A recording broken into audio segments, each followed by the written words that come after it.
তাহলে 3 নম্বর গেটের সামনে লালচাঁদ ওরফে সোহাগ নামে যে একজন ব্যবসায়ীকে নৃশংসভাবে হত্যার ঘটনায় ইতিমধ্যে পুলিশ তদন্ত আরম্ভ করেছে এবং গতকাল পর্যন্ত 5 জন এই ঘটনায় গ্রেফতার ছিল।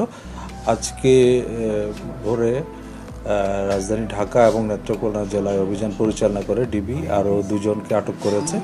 এই নিয়ে এই ঘটনায় এই পর্যন্ত 7 জনকে গ্রেফতার করা হলো।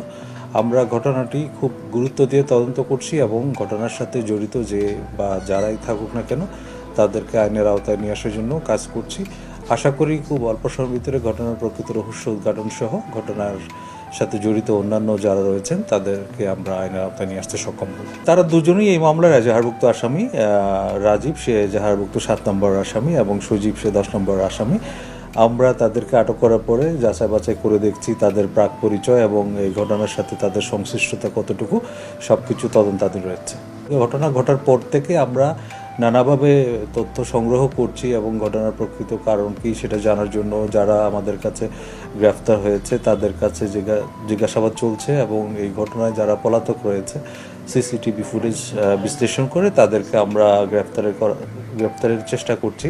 আশা করি ঘটনায় জড়িতদের গ্রেফতার করার পরে তাদের নিবিড় জিজ্ঞাসাবাদে ঘটনার প্রকৃত রহস্য উদ্ঘাটন হবে এবং মূল মোটিভটা জানা যাবে। ঢাকা মহানগর এলাকায় নিরাপত্তা বিধানের জন্য আমাদের 50টা থানায়